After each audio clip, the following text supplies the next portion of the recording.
New theories on the fate of Malaysian Airlines Flight 370, troubles for teens in South Korea, Japan and the DPRK are set to meet once more, Seoul clamps down on tattoos, and more. These are just some of the stories taking place in Asia now.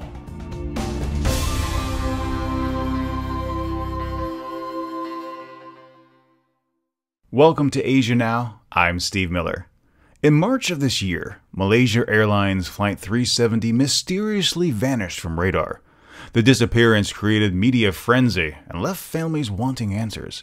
Still, after all these months later, the Boeing 777 has yet to be located. Australian officials announced they feel the jet was an automatic pilot when it crashed and that the pilots were incapacitated. At a news conference, Deputy Prime Minister Warren Truss said it is highly likely the plane was on autopilot when it ran out of fuel. Otherwise, he says the aircraft would have not followed such an orderly path seen in the satellite images. The written report subsequently released theorized some event must have taken place, causing a sudden loss of cabin pressure. The resulting conditions may have induced hypoxia, a condition of reduced oxygen to the brain that results in confusion, unconsciousness, and eventual death. Deputy Prime Minister Truss also announced that the evidence also indicates recovery teams need to adjust their search area. Quote, "The new priority area is still focused on the same 7th arc in the southern Indian Ocean where the aircraft last communicated with satellite. We are now shifting our attention to an area further south along that arc, broadly in the area where our first search efforts were focused. The area has already been subject to aerial and visual searching for wreckage and debris, but now we will move to an underwater search." End quote. The new area measures 60,000 square kilometers in the southern Indian Ocean, approximately 1,800 kilometers off the coast of Australia. Officials state the new search grid could take up to a year to fully explore. Malaysian authorities, who have previously stated that the plane disappeared under deliberate acts, have yet to comment on the Australian government's findings.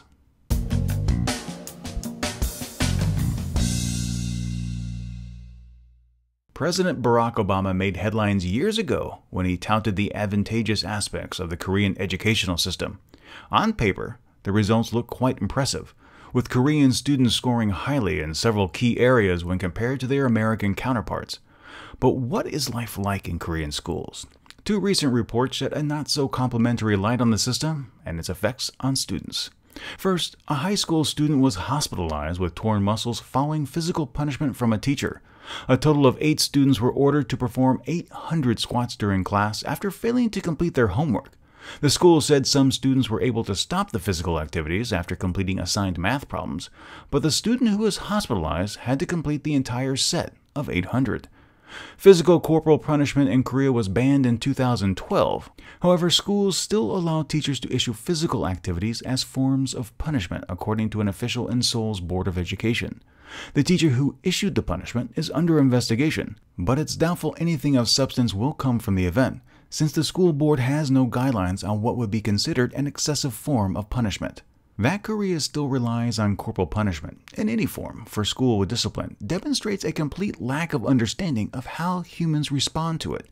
Elizabeth Thompson Gershoff, Ph.D. of the National Center for Children in Poverty at Columbia University, published in 2002 that corporal punishment is effective in getting children to comply immediately, while at the same time there is caution from child abuse researchers that corporal punishment by its nature can escalate into physical maltreatment. End quote.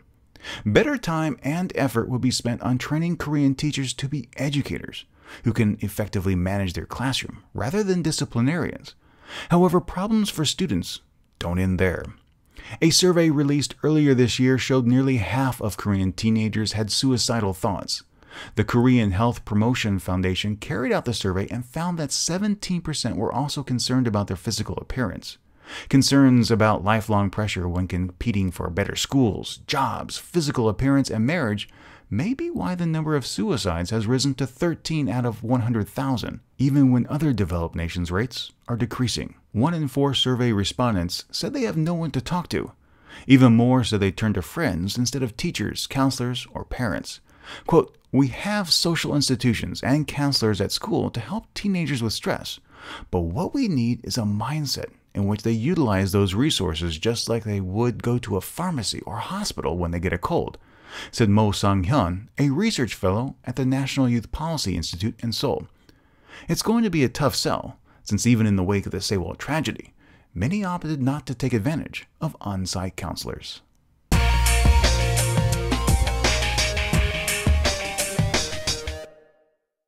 Tomorrow, July 1st, Japan will once again meet with North Korea to discuss the progress they've made on uncovering the fate of citizens Japan says were abducted years ago. The meeting, set to take place in Beijing, will allow the DPRK to explain about the organization, composition, and persons in charge of a committee it's set up to reinvestigate the abductions in the 1970s and 80s, Japanese Foreign Minister Fumio Kishida told reporters in a briefing. The government, for its part, wants to firmly assess the contents of such explanations, he said, adding that the committee should be authorized to investigate all branches of North Korea's regime. Japan has promised to lift several sanctions against North Korea, provided the nation makes an earnest effort to investigate those missing. Clint Richards from The Diplomat wrote, "The return of all, or even some of the Japanese abductees, would be a huge political victory for Abe, who has even suggested he may visit Pyongyang if further progress is made in the investigation." The entire matter is a huge gamble for the Japanese Prime Minister, and one I'm not sure will pay off. For its part, North Korea may be just trying to play Japan in an effort to diversify trading partners so as to stop relying so heavily on China.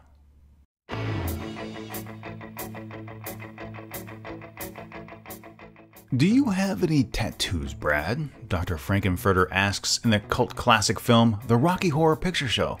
In the film, Brad, played by a very young Barry Bostwick, answers no, while Susan Sarandon's Janet giggles the same. Over the past 5 years, tattoos in Korea have been gaining acceptance, with several mainstream K-pop idols showing them on their necks, wrists, and even hands. Where once it was extremely rare to see a Korean walking the streets of Seoul with a tattoo, now I see them in the conservative capital nearly every day. That phrase is key: conservative capital. Despite being home to prolific plastic surgery, getting a tattoo in Korea is still largely illegal, something organizers of a tattoo convention this past weekend found out the hard way. Ink Bomb Korea was slated to be the place for those wanting tattoos and those offering them to mingle and get inked. However, around noon Saturday, police arrived and broke up the event. They collected names and identification of all those in attendance, stating that in Korea, only licensed physicians can perform tattooing. Throughout Seoul, several tattoo shops have opened up, even advertising in magazines, online, and in posters hanging in subway stations. Even though these services are technically illegal, like many outdated laws throughout Korea and the world, they were never enforced until this particular day. Moon Sung-dong is a lawyer who works for the tattoo convention, said, "People with bad emotions toward tattoos called the police." Despite this, some decided to go ahead and give scheduled tattoos. The police shut them down, although no arrests were made. With this development, it's unclear how authorities will respond to shops that are out in the open performing this art every day. As one might expect, reaction from conference attendees were highly critical of the police action, but around the internet, responses were also critical. Quote, "This is ridiculous," said Jessica O. Janelle K. called the situation lame. James provided an alternative. Flights to Japan are cheap, and said there were plenty of artists ready and willing to ink away. Later this month on Asia Now, I'll be taking a look at what is legal in Seoul and get an inside look at the highly profitable plastic surgery business.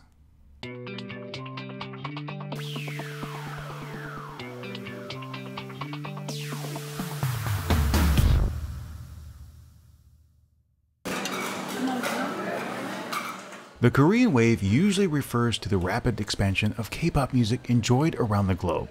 However, a second wave that's slowly been gathering momentum over the past few years is related to the nation's culinary treasures. Sure, you might know about spicy kimchi and tender marinated galbi, but what about that other Asian staple? Noodles. Recently, I headed into Seoul to the famous Gwajang Market. It's in the heart of the fashion district, but also home to some amazing food stalls serving up kalguksu, or knife-cut noodles. Each stall serves up their own specialty, meaning you can return time and time again for something just a little bit different. I found one vacant table owned by Jubilant Ajima that beckoned me. I ordered a large bowl, and she immediately started rolling out dough before me until it was paper thin. Quickly, she folded the dough several times into a loaf before taking out her chef's knife to chop away. The newly formed noodles were put into a pot to cook while she attended to the broth, a savory mixture of seasonings, carrots, and cucumbers julienne to perfection. The meal was served not long after with 2 dumplings, which Koreans call mandu, if you're keen to try them off the menu. These particular dumplings were the size of a small crab and were filled with tofu, peppers, and meat. When popping them into my mouth, the flavors complemented one another incredibly well. Everything about this meal was slurptastic, and at under $5 US, a great value. Aside from the taste, what makes the experience worthwhile is the vibe given off by the hundreds of other people coming to the market to do the same thing. Going to a restaurant is nice, but there's something extra special about the communal environment that makes dining in a traditional market more memorable, not to mention more delicious. If you're visiting Seoul, the Gwajang Market is one not to miss and is conveniently located next to the Jungno Oga or Jungno 5ga subway station. That'll do it for the Monday edition of Asia Now. Please share your thoughts and experiences on these stories in the comments on Facebook or Twitter. You can find us at facebook.com/Asian News Weekly or follow at Asian News Weekly on Twitter. Links to the sourced articles will be made available at asiannewsweekly.net. And if you know of someone who might enjoy this episode, I hope you'll share it with them. I'll be back on Wednesday at 12:01 p.m. with another episode. Thanks for listening. For Asia Now, I'm Steve Miller.